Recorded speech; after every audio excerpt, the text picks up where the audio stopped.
ಅಮ್ಮನವರು ಯಾವುದೇ ಒಂದು ದುಷ್ಟಶಕ್ತಿಗಳು ಇದ್ರೂ ಒಂದು ತಡೆ ಮುಖಾಂತರ ಅಮ್ಮನವರು ನಿವಾರಣೆ ಮಾಡ್ತಾರೆ.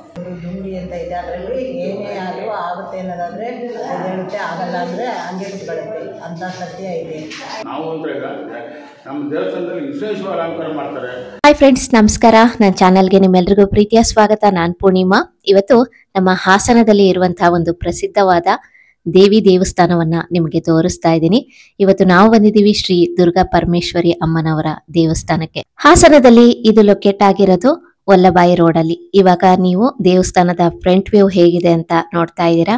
ಬನ್ನಿ, ಇವತ್ತು ಶ್ರೀ ದುರ್ಗಾ ಪರಮೇಶ್ವರಿ ಅಮ್ಮನವರ ದೇವಸ್ಥಾನ ಹೇಗಿದೆ ಅಂತ ನಿಮ್ಗೂ ತೋರಿಸ್ತೀನಿ.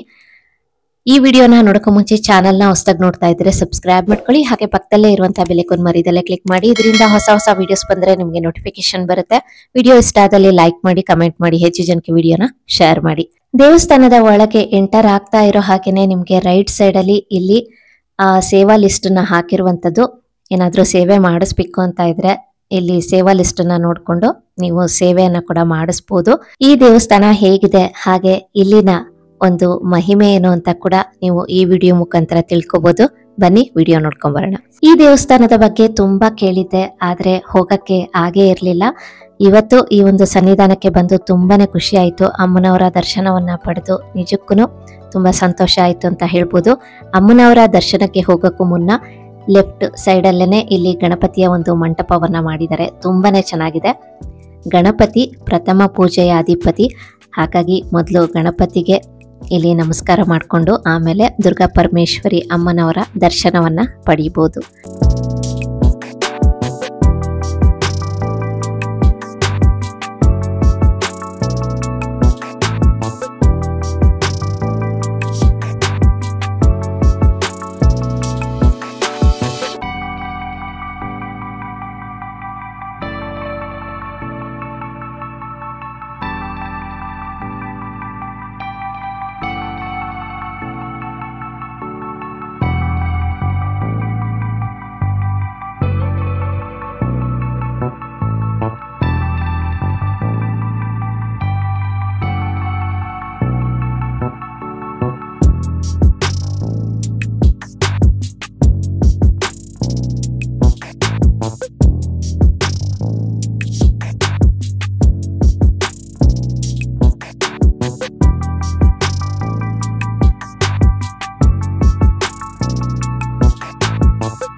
ಹಾಸನದಲ್ಲಿ ಇರುವಂತಹ ದುರ್ಗಾ ಪರಮೇಶ್ವರಿ ದೇವಸ್ಥಾನದಲ್ಲಿ ಈ ಒಂದು ದೇವಸ್ಥಾನದ ಬಗ್ಗೆ ಇನ್ನಷ್ಟು ಮಾಹಿತಿನ ಇಲ್ಲಿನ ಅಧ್ಯಕ್ಷರು ತಿಳಿಸಿಕೊಡ್ತಾರೆ. ಸರ್ ನಮಸ್ಕಾರ.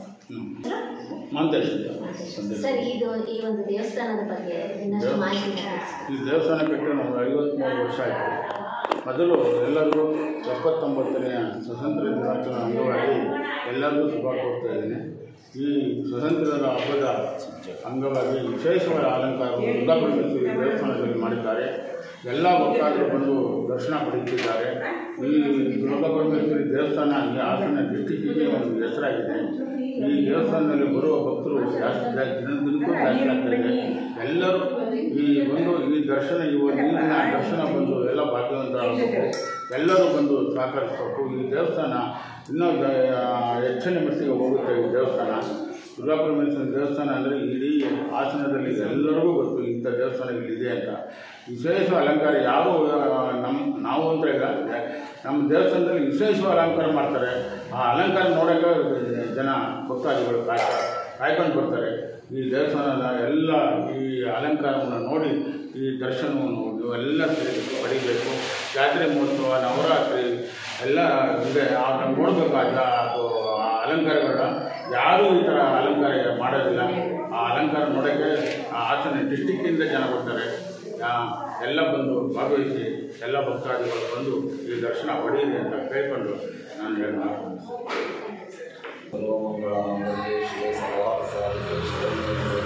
ನಾರಾಯಣ ನಮಸ್ತುತೆ. ಕಾರ್ತ್ಯಾಯಿ ನ್ಯಾಯ ವಿದ್ಮಯ ಕನ್ಯಾಕುಮಾರಿ ಧೀಮಯ ತನ್ನೋ ದುರ್ಗಿ ಪ್ರಚೋದಯ. ಶ್ರೀ ದುರ್ಗಾ ಪರಮೇಶ್ವರಿ ದೇವಸ್ಥಾನ ವಲ್ಲಭ ರೋಡ್ 5ನೇ ಕ್ರಾಸ್. ಇದು 55ನೇ ವರ್ಷದ 55 ವರ್ಷದ ದೇವಸ್ಥಾನ. ಇಲ್ಲಿ ದಿವಸ ನಿತ್ಯ 2 ಪೂಜೆಗಳು ನಡೀತಿದೆ. ಅಭಿಷೇಕ ಪೂಜೆ ಶುಕ್ರವಾರ ಮಂಗಳವಾರ ವಿಶೇಷ ಪೂಜೆಗಳು ನಡೀತಿದೆ.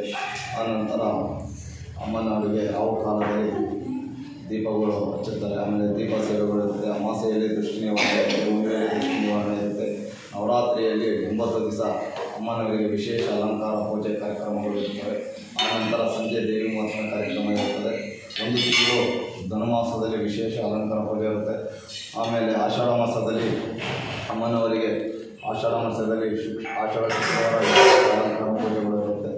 ಆಮೇಲೆ ಅಮ್ಮನವರಿಗೆ ಯುಗಾದಿ ಆದ ನಂತರ 9 ದಿವಸದ ನಂತರ ಅಮ್ಮನವರಿಗೆ ಜಾತ್ರಾ ಮಹೋತ್ಸವ ಇರುತ್ತೆ, ಕುಂಭಾಭಿಷೇಕ ಇರುತ್ತದೆ. ಇಲ್ಲಿ ದಿವಸ ಈ ಥರ ವಿಶೇಷವಾಗಿ ಪೂಜೆಗಳು ನಡೀತದೆ. ಈ ಒಂದು ದುರ್ಗಾ ಪರಮೇಶ್ವರಿ ದೇವಸ್ಥಾನದ ಇನ್ನೊಂದು ವಿಶೇಷತೆ ಹೇಳಬೇಕು ಅಂದರೆ ಇಲ್ಲಿ ಬರುವಂಥ ಭಕ್ತಾದಿಗಳಿಗೆ ಏನಾದರೂ ಅಂದರೆ ಕಷ್ಟ ಕಾರ್ಪಣ್ಯಗಳಿದ್ದರೆ ಅವರು ಇಲ್ಲಿ ಬಂದು ಏನಾದರೂ ಪ್ರಶ್ನೆಯನ್ನು ಕೇಳಿದ್ರೆ ಹೂ ಪ್ರಸಾದ ಕೂಡ ಆಗುತ್ತೆ. ಇಲ್ಲಿ ಹೂ ಪ್ರಸಾದ ಕೂಡ ಆಗುತ್ತೆ ಅಂತ ಹೇಳಿದ್ರು. ಅದ್ರ ಬಗ್ಗೆ ಇನ್ನಷ್ಟು ಮಾಹಿತಿನ ತಿಳಿಸಿದ್ದಾರೆ. ಸರಿ, ಹೂ ಪ್ರಸಾದ ಅಮ್ಮನವರು ಭಕ್ತಾದಿಗಳಿಗೆ ಹೂವಿನ ಪ್ರಸಾದದ ಮೂಲಕ ಕೊಡುತ್ತಾರೆ. ಕಷ್ಟ ಅನ್ನೋದವರಿಗೆ ಅಮ್ಮನವರ ಮೊದಲೇ ಮಾಡುತ್ತಾರೆ. ಕೆಲಸ ಕೇಳ್ಕೊಂಬರಿಗೆಲ್ಲ ಕೆಲಸ ಆಗಿದೆ, ಸಂತಾನ ಬಗ್ಗೆ ಬಂದವರಿಗೆಲ್ಲ ಸಂತಾನ ಬಗ್ಗೆ ಅವರಿಗೆ. ಆನಂತರ ಅಮ್ಮನವರು ಯಾವುದೇ ಒಂದು ದುಷ್ಟಶಕ್ತಿಗಳು ಇದ್ರೂ ಒಂದು ತಡೆ ಮುಖಾಂತರ ಅಮ್ಮನವರು ನಿವಾರಣೆ ಮಾಡ್ತಾರೆ. ಅಂದರೆ ಇವಾಗ ಕೆಲಸ ಆಗುತ್ತೆ ಅಂತ ಬರುತ್ತೆ ಎಡಗಡೆ ಅಂದರೆ ನಿಧಾನವಾಗುತ್ತೆ, ಅಂದರೆ ಕೆಲಸ ನಿಧಾನ. ದುರ್ಗಾ ಪರಮೇಶ್ವರಿ ಅಮ್ಮನವರ ದೇವಸ್ಥಾನಕ್ಕೆ ಬರುವಂತಹ ಭಕ್ತರು ಇವ್ರ ಹೆಸರು ಪುಟ್ಟಮ್ಮ ಅಂತ. ದೇವಸ್ಥಾನದ ಬಗ್ಗೆ ಒಂದಷ್ಟು ಮಾಹಿತಿಗಳನ್ನು ಹಾಗೆ ಅವರ ಅನಿಸಿಕೆನ ನಮ್ಮ ಚಾನಲೊಂದಿಗೆ ಶೇರ್ ಮಾಡ್ಕೊಂಡಿದ್ದಾರೆ. ಬನ್ನಿ ಕೇಳೋಣ. ನಮಸ್ಕಾರ, ನಾನು ಪುಟ್ಟಮ್ಮ ಅಂತ. ನಾವು 35-40 ವರ್ಷದಿಂದ ಬರ್ತಾ ಇದ್ದೀವಿ. ಮತ್ತು 55 ವರ್ಷ ಆಯಿತು ದೇವಸ್ಥಾನ ಆಗಿ. ತುಂಬ ಚೆನ್ನಾಗಿ ನಡೀತಿದೆ. ಲಲಿತಾ ಸಹಸ್ರನಾಮ ಮತ್ತು ಅಭಿಷೇಕ ಪೂಜೆ ತುಂಬ ಚೆನ್ನಾಗಿ ನಡೆಯುತ್ತೆ. ಮತ್ತು ಅಮಾವಾಸ್ಯೆಯಲ್ಲಿ ಹುಣ್ಣಿಮೆಯಲ್ಲಿ ದೃಷ್ಟಿ ಎಲ್ಲ ತೆಗಿತಾರೆ. ಆಮೇಲೆ ಒಂದು ದುಂಡಿ ಅಂತ ಇದೆ, ಅದರಲ್ಲಿ ಏನೇ ಆದರೂ ಆಗುತ್ತೆ ಅನ್ನೋದಾದರೆ ಹೇಳುತ್ತೆ, ಆಗಲ್ಲ ಅಂದರೆ ಹಂಗೆ ಕುತ್ಕೊಳ್ಳುತ್ತೆ. ಅಂಥ ಸತ್ಯ ಇದೆ. ಅಮ್ಮನಲ್ಲಿ ತುಂಬಾ ಸತ್ಯ ಇದೆ. ಮತ್ತು ಪ್ರಸಾದ ಆಗುತ್ತೆ. ನಮಗೆ ಏನಾದ್ರು ಕಷ್ಟ ಸುಖ ಹೂ ಪ್ರಸಾದ ಆಗುತ್ತೆ, ಕಷ್ಟ ಸುಖ ಅಂದರೆ. ಮತ್ತು ದಿಷ್ಟಿನೂ ತೆಗಿತಾರೆ ತುಂಬ ಚೆನ್ನಾಗಿ. ಮತ್ತೇನಾದ್ರು ಇದ್ದರೆ ಇದೆಲ್ಲ ಆಯ್ತದೆ ದೇವಸ್ಥಾನದಲ್ಲಿ. ಒಳ್ಳೆ ತುಂಬ ಚೆನ್ನಾಗಿ ನಡೀತದೆ. ಅಂದರೆ ಇಲ್ಲಿ ಬಂದು ಏನು ಕೇಳ್ಕೊಂಡ್ರು ಏನು ಕೇಳ್ಕೊಂಡ್ರು ಹಾಗೆ ಆಗುತ್ತೆ. ಆಗಲ್ಲ ಅಂದ್ರೆ ಆಗೋದೇ ಇಲ್ಲ ಅಲ್ಲಿ. ಏನು ಎಲ್ಲ ಮನೆ ಕಟ್ಟೋರು ಸೈಡ್ ತಗೊಳ್ಳೋ ಎಲ್ಲ ಬಂದು ಇದು ಮಾಡ್ತಾರೆ. ನಮಗೆ ಅವ್ರಿಗೆ ಏನೇ ಕಷ್ಟ ಕೇಳ್ಕೊತಾರೆ. ಎಲ್ರಿಗೂ ಒಳ್ಳೆಯದಾಗಿದೆ. ಸುಮಾರು ಜನಕ್ಕೆ ಅಂದರೆ ಅನ್ನದಾನ ಶುಕ್ರವಾರ ಅನ್ನದಾನ ಇರುತ್ತೆ. ತುಂಬ ಚೆನ್ನಾಗಿ ಮಾಡ್ತಾರೆ, ಪೂಜೆ ಮಾಡಿಸೋರು, ಅಭಿಷೇಕ ಮಾಡಿಸೋರು ಅವರೆಲ್ಲ ಭಾಳ ಜನ. ವಾರಕ್ಕೆ ಶುಕ್ರವಾರ ಮಂಗಳವಾರ ತುಂಬ ಚೆನ್ನಾಗಿ ನಡೀತೆ. ಡೈಲಿ 12:30 1 ಗಂಟೆ ತನಕ ಅವ್ರ ಕಷ್ಟ ಸುಖ ಎಲ್ಲನೂ ಹೇಳ್ತಾರೆ. ಅರ್ಚಕರು 2 ಅರ್ಚಕರಿದ್ದಾರೆ, ಶಾಂತು ಆಮೇಲೆ ಇವರು ಚಂದ್ರಶೇಖರ್ ಅಂತ 2 ಅರ್ಚಕರಿದ್ದಾರೆ. ತುಂಬ ಚೆನ್ನಾಗಿ ಭಕ್ತರನ್ನ ಚೆನ್ನಾಗಿ ನೋಡಿ ಮಾತಾಡಿಸ್ತಾರೆ. ಅವ್ರ ಕಷ್ಟ ಏನು ಅಂದರೆ ಕಷ್ಟ ಅವರು ನಿಧಾನದಲ್ಲಿ ಕೇಳಿ ಎಲ್ಲ ಬಗೆಹರಿಸ್ತಾರೆ. ತುಂಬ ಚೆನ್ನಾಗಿ ಮಾಡ್ತಾರೆ. ಇಲ್ಲಿ ಅಷ್ಟು ಇದು ನೋಡಿಲ್ಲ. ನಮಗೂ ತುಂಬಾ ಕಷ್ಟ ಇತ್ತು. ಆ ಕಷ್ಟ ಎಲ್ಲ ಆ ಮಾತಾಗಿನೇ ನಮಗೆ ಕಾಪಾಡಿ ಪರಿಹಾರ ಮಾಡಿದ್ವಿ. ತುಂಬ ಚೆನ್ನಾಗಿ ಏನೇ ಕಷ್ಟ ಇದ್ರೂ ಇಲ್ಲಿ ಕಷ್ಟದಿಂದ ಬಂದರೆ ಜಾಸ್ತಿ, ಕಷ್ಟದಿಂದ ಬಂದು ಒಳ್ಳೆದಾಯಿತು ಅನ್ನೋದೇ ಜಾಸ್ತಿ ಇಲ್ಲಿರೋದು. ಇಲ್ಲಿ ದೀಪಾರಾಧನೆ ಆಗುತ್ತೆ, ಮತ್ತು ನವರಾತ್ರಿ ಆಗುತ್ತೆ. ನವರಾತ್ರಿಗಂತೂ ಅಮ್ಮಂಗೆ ಒಂದೊಂದು ದಿವ್ಸಕ್ಕೆ ಒಂದೊಂದು ಅವತಾರ, ಅಲಂಕಾರ ಎಲ್ಲ ಮಾಡ್ತಾರೆ. ತುಂಬ ಚೆನ್ನಾಗಿ ಅಲಂಕಾರ ಮಾಡ್ತಾರೆ. ದಿವ್ಸಕ್ಕೊಂದು ಅಲಂಕಾರ ಮಾಡ್ತಾರೆ. 9 ದಿವಸ ತುಂಬ ಚೆನ್ನಾಗಿ ನಡೆಯುತ್ತೆ. ವಿಜಯದಶಮಿ ಬನ್ನಿ ಮರಕ್ಕೆ ಹೋಗುತ್ತೆ, ಅಲ್ಲೂ ತುಂಬ ಚೆನ್ನಾಗಿ ಇದು ಮಾಡುತ್ತೆ. ಆಮೇಲೆ ದೇವರು ಮನೆಗೆ ಒಂದೊಂದು ದಿವಸಕ್ಕೆ 2 ಜನ ಕರ್ಕೊಂಡು ಹೋಗ್ತಾರೆ. ಒಂದೊಂದು ದಿವಸಕ್ಕೆ ಅಷ್ಟು ಚೆನ್ನಾಗಿ ಕರ್ಕೊಂಡೋಗಿ ಅಲಂಕಾರ ಮಾಡ್ಕೊಂಡು ಎಲ್ಲ ಮೆರವಣಿಗೆ ಮಾಡ್ಕೊಂಡು ಬರ್ತಾರೆ. ಆಮೇಲೆ ಇದ್ರ ರಂಗಪೂಜೆ ಅಂತ ಆಗುತ್ತೆ. ಅದು ರಂಗಪೂಜೆ ತುಂಬ ಚೆನ್ನಾಗಾಗುತ್ತೆ. ದೇವಿನ ಹೊರಿಸಿ 3 ರೌಂಡು ಇದು ಮಾಡಿ ರಂಗಪೂಜೆ ತುಂಬ ಚೆನ್ನಾಗಿ ನಡೆಯುತ್ತೆ. ಎಲ್ಲ ಇಲ್ಲಿ ನೋಡೋಕ್ಕೆ 2 ಕಡೆ ಸಾಲಲ್ಲ, ಅಷ್ಟು ಚೆನ್ನಾಗಿ ನಡೆಯುತ್ತೆ. ಎಲ್ಲ ಜಾತ್ರೆ ಅಂದರೆ 5,000 ಜನ 6,000 ಜನ, ಒಂದೊಂದು ಸರಿ 10,000 ಜನ, ಈ ಥರ ಎಲ್ಲ ಜಾತ್ರೆ ನಡೆಯುತ್ತೆ. ತುಂಬ ಚೆನ್ನಾಗಿ ಜಾತ್ರೆ ಎಲ್ಲ ನಡೆಯುತ್ತೆ. ಎಲ್ಲ ಚೆನ್ನಾಗಿ ನಡೆಯುತ್ತೆ. ಎಲ್ಲ ದೇವಿ ನವರಾತ್ರಿ ಇದು ಧನುರ್ಮಾಸ 1 ತಿಂಗಳು ತುಂಬ ಚೆನ್ನಾಗಿ ನಡೆಯುತ್ತೆ. ಧನುರ್ಮಾಸ 5 ಗಂಟೆಗೆ ಮಹಾಮಂಗಳಾರತಿ, ಅಭಿಷೇಕ, ಪೂಜೆ 5 ಗಂಟೆ ಹೊತ್ತಿಗೆ ಎಲ್ಲ ಆಗೋಗುತ್ತೆ. ಅರ್ಚಕರಂತೂ 3 ಗಂಟೆಗೆ ಎದ್ದು ಬಂದರೆ 5 ಗಂಟೆಗೆ ಮಹಾಮಂಗಳಾರತಿ ಮಾಡಿಬಿಡ್ತಾರೆ. ಅವಾಗಂತೂ ನೋಡೋಕೆ 2 ಕಡೆ ಸಾಲಲ್ಲ, ತುಂಬ ಚೆನ್ನಾಗಿ ನಡೆಯುತ್ತೆ. ಭಕ್ತಾದಿಗಳಂತೂ ಅಷ್ಟು ಖುಷಿಪಟ್ಟು ಹೋಗ್ತಾರೆ. ಅವ್ರ ಅಲಂಕಾರ ನೋಡಿ. ಇಲ್ಲಿ ಅಂತ ಅಲಂಕಾರ ತುಂಬ ಚೆನ್ನಾಗಿ ಮಾಡ್ತಾರೆ. ಆಗುತ್ತೆ, ಒಳ್ಳೇದಾಗುತ್ತೆ. ಅವ್ರಿಗೆ ಬಂದು ಭಕ್ತರಿಗೆ ಒಳ್ಳೇದಾಗುತ್ತೆ. ಅಲಂಕಾರ ನೋಡೋಕ್ಕೆ 2 ಕಡೆ ಸಾಲಲ್ಲ. ಭಕ್ತರೆಲ್ಲ ಚೆನ್ನಾಗಿತ್ತು ಅಂತ ಖುಷಿಪಟ್ಟು. ಈ ಒಂದು ಸನ್ನಿಧಾನಕ್ಕೆ ಭಕ್ತರು ಬಂದು ತಮ್ಮ ಇಷ್ಟಾರ್ಥ ನೆರವೇರಲು ಹಾಗೆ ಅವರ ಜೀವನದಲ್ಲಿ ಇರುವಂತಹ ಪ್ರತಿಯೊಂದು ಕಷ್ಟಗಳ ನಿವಾರಣೆಗಾಗಿ ಇಲ್ಲಿ ನಿಂಬೆಹಣ್ಣಿನ ದೀಪಾರಾಧನೆಯನ್ನ ಮಾಡೋದುಂಟು. ಪ್ರತಿ ಶುಕ್ರವಾರ ಅಂತೂ ತುಂಬಾನೇ ರಶ್ ಇರುತ್ತೆ. ಹಾಗೆಯೇ ಇಲ್ಲಿ ಮಡ್ಲಕ್ಕಿಯನ್ನ ಕೂಡ ಸಮರ್ಪಣೆಯನ್ನ ಮಾಡ್ತಾ ಇರ್ತಾರೆ. ತುಂಬಾನೇ ಒಂದು ಮಹಿಮೆ ಉಳ್ಳಂತಹ ಒಂದು ಸನ್ನಿಧಾನ ಅಂತಾನೆ ಹೇಳ್ಬೋದು. ಹಾಗೆಯೇ ನಿಮ್ಮ ಇಷ್ಟಾರ್ಥಗಳು ನೆರವೇರುತ್ತಾ ಅಂತ ಇಲ್ಲಿ ಹೂ ಪ್ರಸಾದ ಆಗೋದು ಇನ್ನೊಂದು ವಿಶೇಷ ಅಂತ ಹೇಳ್ಬೋದು. ಅಮ್ಮನವರ ಅಲಂಕಾರ ಅಂತೂ ತುಂಬಾನೇ ಸುಂದರವಾಗಿತ್ತು. ನೋಡ್ತಾ ಇದ್ದೀರಾ ಅಲ್ವಾ? ನಿಮಗೂ ಕೂಡ ಅಲಂಕಾರದ ದರ್ಶನವನ್ನ ಕೂಡ ಮಾಡಿಸಿದ್ದೀನಿ. ಇವಾಗ ಅಮ್ಮನವರಿಗೆ ಮಹಾಮಂಗಳಾರತಿಯನ್ನ ಮಾಡ್ತಾ ಇರುವಂತಹ ಒಂದು ಅದ್ಭುತವಾದ ಕ್ಷಣ. ಈ ವಿಡಿಯೋಲಿ ಶಾಂತಕುಮಾರ್ ಸರ್ಗೂ ಹಾಗೂ ಇಲ್ಲಿನ ಅಧ್ಯಕ್ಷರಿಗೂ ನಾನು ಈ ವಿಡಿಯೋ ಮುಖಾಂತರ ಥ್ಯಾಂಕ್ಸ್ ಹೇಳ್ತೀನಿ. ಇವತ್ತು ಹಾಸನದಲ್ಲಿ ಇರುವಂತಹ ಶ್ರೀ ದುರ್ಗಾ ಪರಮೇಶ್ವರಿ ಅಮ್ಮನವರ ದೇವಸ್ಥಾನ ಹೇಗಿದೆ ಅಂತ ನಿಮಗೂ ಕೂಡ ತೋರಿಸಿದ್ದೀನಿ. ಈ ವಿಡಿಯೋ ಕೂಡ ನಿಮ್ಗೆ ಇಷ್ಟ ಆಗಿದೆ ಅಂತ ಭಾವಿಸ್ತೀನಿ. ಇನ್ನಷ್ಟು ಒಳ್ಳೊಳ್ಳೆ ವಿಡಿಯೋಸ್ಗಳಿಗಾಗಿ ಚಾನಲ್ನ ಸಬ್ಸ್ಕ್ರೈಬ್ ಮಾಡಿ ಸಪೋರ್ಟ್ ಮಾಡಿ. ಹಾಗೆಯೇ ನನ್ನ ಚಾನಲ್ ಅಲ್ಲಿ ಸಾಕಷ್ಟು ಹಾಸನದಲ್ಲಿ ಇರುವಂತಹ ದೇವಸ್ಥಾನಗಳ ಬಗ್ಗೆ ವಿಡಿಯೋಸ್ಗಳನ್ನ ಕೂಡ ಮಾಡಿದ್ದೀನಿ. ಇನ್ನೂ ಯಾರಾದ್ರೂ ನೋಡಿಲ್ಲ ಅಂದ್ರೆ ಒಮ್ಮೆ ವಿಡಿಯೋಸ್ಗಳನ್ನ ಚೆಕ್ ಮಾಡಿ ಸಪೋರ್ಟ್ ಮಾಡಿ. ಇವತ್ತಿನ ವಿಡಿಯೋ ಇಷ್ಟ ಆದಲ್ಲಿ ಲೈಕ್ ಮಾಡಿ, ಕಮೆಂಟ್ ಮಾಡಿ, ಹೆಚ್ಚು ಜನಕ್ಕೆ ವಿಡಿಯೋನ ಶೇರ್ ಮಾಡಿ. Thank you for watching.